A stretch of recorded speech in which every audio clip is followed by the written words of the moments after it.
You know, I named this show Historical Perspective for a reason. Why I named that was not only the fact that I was trying to give you perspective from a history standpoint, I was also, sort of for this double meaning, point out that it was my perspective. See, perspective is almost everything in history. Your interpretation of events, how you see how things happen. It comes down to your own biases, your perception, your perspective. And these things matter. Perspective can always skew your view. Take my set. See, this is where I sit when I do a historical perspective every week. And if you look here, you think, fairly good academic, right? All these historical books. We have World War I. We have books on genocide. We have World War II. We have a book on Eleanor Roosevelt. Come over here, there's more history works. These are some basic American setup works. We have some books here on different nations in Europe, the Cold War, Eastern Europe. So you think this is my existence, right? Is this history here? But here, allow me to take the camera off the tripod today. And we're going to take a better look at my bookshelf. See? There are more books up here. It isn't though I'm just interested in history. Here's some biographies. Henry VIII, John Ford, Charles Scholes. Have some fiction books down here. Here we go. See here, we got the Louis L'Amour. We got Catch-22, my favorite book of all time. Yeah, this is my favorite book, Catch-22. Up here we got some more. Got some manga up there, some Legend of Zelda, because I'm a big fan. I hope you can see it. I'm not really able to see the camera from here, but the point is that, see, my bookshelf is actually quite extensive. It's not just the history books that you always see behind me. I've got a lot more books than that. Let us go back to the tripod for a moment. The point of that was that this is the perception I give you. This is the perspective you're given when you see these videos. So you're thinking history. But I have a lot more going for me than that. There's actually more books over there that I just don't feel like showing you right at the moment. It's a combination of history and some other things. There's my complete collection of Sherlock Holmes. I'm a big fan of mystery. Agatha Christie. Lots of stuff that you don't get to see. You only get to see this perspective. And that's okay. It really is. It really is okay that that's your perspective. But you have to accept that when you go out in the world, there'll be other perceptions. There'll be other points of view. Other ways of looking at things. That my perspective, that your perspective, they're somewhat narrow. And that everything can be challenged. Everything is challengeable. For example, one of my favorite presidents is John Adams. I really like John Adams. I think he was a good leader. I think he was a smart man. I think he took steps that no one thought was popular or wise, but he did them because they were principled, and I admire that.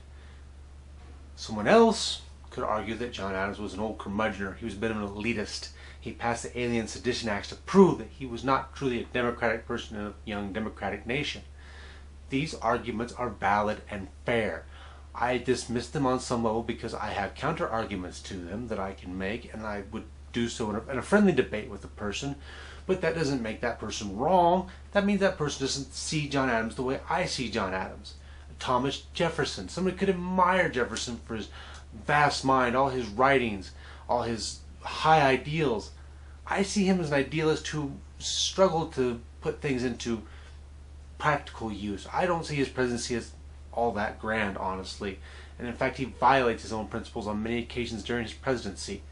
Does that make my perception right? Does that make my perspective the correct one, that Thomas Jefferson wasn't a great president, that I find him to be somewhat wanting in some regards?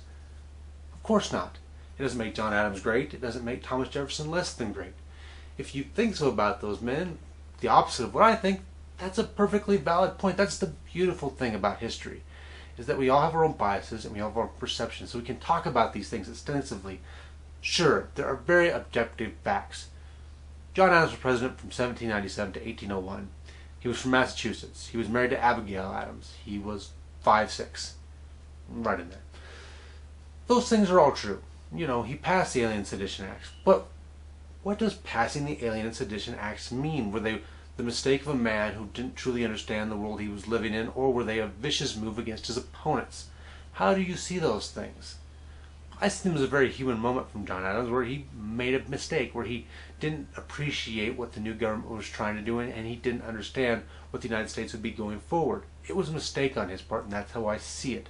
Not necessarily as a major fundamental flaw in his character. Either perception could be seen as right, but both valid. The point overall that I really wanted to make today, the point that I just wanted to sort of show off with my collection of books, with everything that you might see in these videos, is that maybe just don't take my word for it sometimes. Don't think that maybe you're completely right about something. Always do more research. There's always something more to learn, something always more to take in. And that doesn't mean you can't stick to your guns and think that your perception is still correct, that your perspective is still the right one. It just means that you have to be able to defend it and understand it and know that there are other ones out there.